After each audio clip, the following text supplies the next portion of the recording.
আল্লাহ পাক ব্যবসাকে হালাল করেছেন, রিবাকে হারাম করেছেন। আল্লাহ পাক সূরা বাকারায় কথা বলছেন। ব্যবসা কি করে, ব্যবসার মূল মন্ত্রটা কি? ব্যবসার মূলনীতি হচ্ছে যে ব্যবসায় লাভ এবং লস উভয়ের রিস্ক আছে। এই ভয় নাই, কেমন করে সমাজ চলবে জেনে রাখো।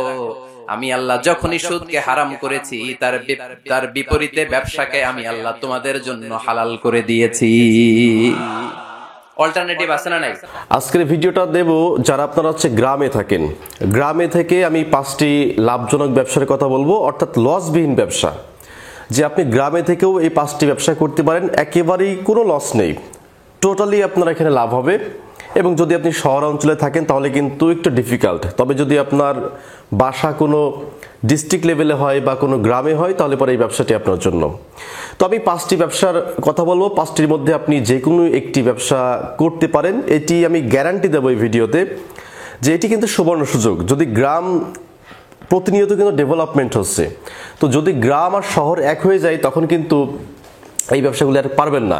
আর এখন থেকে যদি আপনি এই ব্যবসাটা চালু করতে পারেন, আমি এই ভিডিওতে গ্যারান্টি দিয়ে বলছি যে অদূর ভবিষ্যতে 5 থেকে 10 বছর পরে আপনি আপনার গ্রামের মধ্যে একটি ফেমাস বিজনেসম্যান হিসাবে কিন্তু পরিচিত হবেন। তো চলুন যে 5টি ব্যবসার কথা বলবো, এই 5টির মধ্যে যে কোনো একটি ব্যবসা আপনি করতে পারেন। তার মধ্যে 1 নাম্বার যে ব্যবসার কথা বলবো সেটা হচ্ছে, গ্রাম অঞ্চলে দেখবেন যে এখনও কিন্তু ওইভাবে গ্যাস পৌঁছায়নি। ক্রমান্বয়ে কিন্তু মানুষ গ্যাসের চুলা বা গ্যাস ইউজ করতেছে বা সিলিন্ডার ইউজ করতেছে। তো সেক্ষেত্রে আমি বলবো যে আপনি গ্যাসের সিলিন্ডারের ব্যবসা করতে পারেন। অর্থাৎ এখন দেখা যায় যে মানুষের যদি গ্রামে গ্যাস ফুরিয়ে যায় তারা কিন্তু শহর থেকে গ্যাস ক্রয় করে। তো আপনি চাইলে একটা বড় একটা গ্রাম বা যে কোনো একটা গ্রাম বা আপনার নিজের গ্রাম হতে পারে, আপনি গ্যাস সিলিন্ডারের ব্যবসা করতে পারেন। যখনই সিলিন্ডার ফুরিয়ে যাবে তার আর শহরে যাওয়া লাগবে না, আপনার কাছ থেকে কিন্তু গ্যাসটা ক্রয় করবে। এটি একটি দারুণ ব্যবসা হতে পারে, যেহেতু গ্রামে প্রতিনিয়ত গ্যাসের যে ব্যাপারটা, এটি ওই মাটির চুলাটা কিন্তু আউট হয়ে যাচ্ছে। তো এখন মানুষ কিন্তু গ্যাসের উপর নির্ভরশীল হয়ে যাচ্ছে। তো সুতরাং আপনি সিলিন্ডারের ব্যবসাটা গ্রামে থেকে করতে পারেন। এটি যদি আপনি চালু করতে পারেন, এটি হতে পারে আপনার একটি সেরা ব্যবসা। এরপর 2 নাম্বার যে ব্যবসার কথা বলবো এটি হচ্ছে পুরাতন মোবাইল বিক্রির ব্যবসা। আপনি আপনার গ্রামের মোড়ে একটি দোকান দিলেন, সেখানে আপনি 2টি অপশন রাখবেন। যদি কেউ পুরাতন মোবাইল বিক্রি করতে চায় আপনার কাছে সে বিক্রি করবে, আর যদি কেউ কিনতে চায় আপনার কাছ থেকে কিনবে। গ্রামের মানুষ কিন্তু নতুন মোবাইল কেনে খুব কম।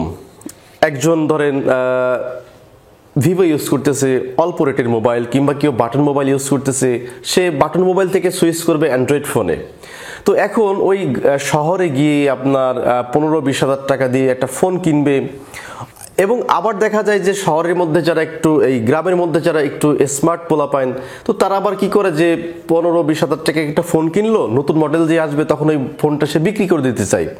তো এখন অনেক জায়গায় বিক্রয়.com বা বিভিন্ন ফেসবুকে অ্যাড করে যে ভাই আমি মোবাইলটা বিক্রি করব। আপনি একটা সহজ ব্যবস্থা করতে পারেন যে আপনি গ্রামে একটা পুরাতন মোবাইল এক্সচেঞ্জের ব্যবসাটা দিতে পারেন, যে আপনার এখান থেকে মোবাইল বিক্রি করবে, আবার আপনার এখান থেকেই মোবাইলটা কিনতে পারবে। এটি একটি দারুণ ব্যবসা হতে পারে আপনার গ্রামের জন্য। এরপর 3 নাম্বার যে ব্যবসার আইডিয়াটা দেব সেটা হচ্ছে, আমি এর আগেও বলেছিলাম, এটি হচ্ছে খোলা তেলের ব্যবসা, মূলত একটি বাইকের জন্য। দেখেন আজ থেকে যদি 20 বছর পিছনে যাই, আমি 20 বছর আগে দেখবেন যে গ্রামে শুধু সাইকেল আর সাইকেল, আর তখন একটা ফনিক্স সাইকেল কিনতে পারলে কিন্তু বিশাল একটা ব্যাপার। তো সেই যুগটা দেখেন শেষ। এখন গ্রামের ধরতে গেলে প্রত্যেকটা ঘরে ঘরে কিন্তু মোটর সাইকেল বা মোটর বাইক হয়ে যাচ্ছে। আমরা যদি আর 5 বছর বা 10 বছর পরের হিসাব যদি চিন্তা করি, তখন দেখবো যে গ্রামের প্রত্যেকটা বাড়িতেই কিন্তু একটা করে বাইক থাকবে। তো এখন ওই গ্রাম থেকে ওই শহরে গিয়ে তেল নিবে বা পাম্প থেকে তেল নিবে, এটি একটু দূরসাধ্য ব্যাপার হয়ে যায়। আপনি এই কাজটা সহজ করে এটি ব্যবসার আইডিয়া করতে পারেন, যে আপনি একটা বিজনেস দিলেন, কোনো একটি বিজনেস, সেটার পাশাপাশি আপনি এই তেলের ব্যবসাটা করতে পারেন, যে খোলা তেল। অর্থাৎ আপনার গ্রামে যতগুলা বাইক আছে সবাই কিন্তু তখন আপনার কাছ থেকেই কিন্তু তেল নিবে। এটি আপনি চালু করতে পারেন যদি আপনার বাড়ি ডিস্ট্রিক্ট লেভেলে অথবা গ্রামের দিকে হয়ে থাকে, তাহলে করতে পারেন, তবে ঢাকা শহরের জন্য কিন্তু না। এরপর 4 নাম্বার যে ব্যবসার কথা বলবো, এই ব্যবসা করতে হলে আপনার অবশ্যই একটু টাকা প্রয়োজন। টাকা ছাড়া এই ব্যবসাটা আপনি করতে পারবেন না। সেটা হচ্ছে, দেখেন, একটা সময় ছিল গ্রামে কিন্তু এরকম ডিশ অ্যাভেলেবল ছিল না, কিন্তু এখন গ্রামে কিন্তু ডিশ অ্যাভেলেবল। তবে দিন যত যাচ্ছে এই ডিশের চাহিদা কিন্তু তত কমে যাচ্ছে। এখন চাহিদা আসছে ওয়াইফাই। তো গ্রামে আপনি একটু চিন্তা করবেন যে যেই গ্রামে এখনো ওয়াইফাই প্রবেশ করেনি সেখানে একটু টাকা পয়সা খরচ করে হলেও আপনি ওয়াইফাই ওই গ্রামে ঢুকিয়ে দেন। দেখেন, এখনকার যে জেনারেশন সবার হাতে স্মার্টফোন, আর ওই 200 টাকা 300 টাকা দিয়ে এমবি কিনে অনেকেই পারে না কিন্তু। তো সেক্ষেত্রে আপনি কি করতে পারেন যে ওয়াইফাই ব্যবসা, যদি আপনার একটু টাকা পয়সা বেশি থাকে তাহলে আপনি রিস্ক নিয়ে হলেও ওয়াইফাই ব্যবসা চালু করতে পারেন। এবং আমি বলতে পারি গ্যারান্টি দিয়ে, এই ব্যবসাতে আপনার কোনো রকম লস নেই। ঝড় বৃষ্টি, আষাঢ় মাস, বর্ষাকাল, গ্রীষ্মকাল, শীতকাল, গরমকাল, মানে সবসময়ের জন্য আপনার এই ব্যবসাটা কিন্তু চলতেই থাকবে। তো এটি একটি দারুণ ব্যবসা হতে পারে। যেহেতু গ্রাম অঞ্চলে এখনও ওইভাবে কিন্তু ওয়াইফাই যায়নি, তো আপনি চাইলে পারে আপনি ওয়াইফাইটা দিতে পারেন গ্রামে।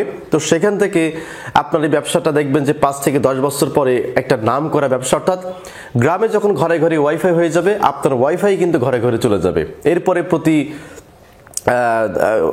বাসা প্রতি বা ঘর প্রতি আপনি কিন্তু তখন বিল তুলতে পারবেন, যেটি আপনার জন্য একটা হিউজ পরিমাণ লাভ। এইটা মূলত যদি পুরো গ্রামে আপনি দিতে পারেন, আপনার মাস শেষে 20 থেকে 25,000 টাকা কিন্তু আপনার লাভ থেকে যাবে। তো এটি চাইলে আপনারা কিন্তু করতে পারেন। এরপর সর্বশেষ 5 নাম্বার যে ব্যবসার আইডিয়া দেবো সেটা হচ্ছে এনজিও ভিত্তিক ব্যবসা। সেটি হচ্ছে কিস্তির মাধ্যমে পণ্য ক্রয় বিক্রয়ের ব্যবসা। এটি শহর লেভেলে চলে একটি দারুণ ব্যবসা, তবে আপনি গ্রামে এটি করতে পারেন। আপনার গ্রামের পাশে যদি আরো 1-2টা বা 3টা গ্রাম থাকে তাহলে আপনার জন্য আরো ভালো। যে আপনি একটা ব্যবসা করলেন, এটি আপনি পরিচিত করাবেন যে আপনার এই জায়গা থেকে আপনি কিস্তির মাধ্যমে, অর্থাৎ আপনি পণ্য কিনে দেবেন, অর্থাৎ নগদ টাকা আপনি দিবেন না। কেউ একটা ফোন কিনবে, আপনি ফোনের জন্য আপনার কাছ থেকে কিস্তি নিবে বা লোন নিয়ে একটা ফোন কিনবে এবং ধীরে ধীরে একটা পার্সেন্টেজ আপনি বসিয়ে দিবেন, যে এই পার্সেন্টেজ ধরেন একটা গ্রাহক থেকে যদি আপনি লোন দিলেন, সেখানে ধরেন আমি ধরলাম 1,000 টাকা বা 2,000 টাকা লাভ আমি ধরলাম। তো এরকম যদি আপনার 20টা গ্রাহক থাকে, তো 20টা গ্রাহকে 1,000 টাকা করে হলো, মাসে দেখেন 20,000 টাকা।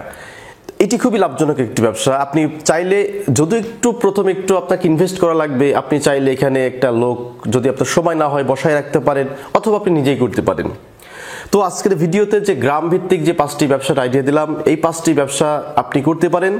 এটি আমরা বলতে পারি একেবারে লসবিহীন ব্যবসা। এই 5টি ব্যবসাতে আপনি কোনো রকম লস পাবেন না। এটি পুরোপুরি প্রফিটেবল বা এটি লাভজনক ব্যবসা আমরা বলতে পারি। তো প্রিয় দর্শক, এই 5টি ব্যবসা সম্পর্কে যদি আপনার কোনো মন্তব্য থাকে তাহলে অবশ্যই কমেন্ট করে জানাবেন। ভালো থাকবেন, ধন্যবাদ সবাইকে।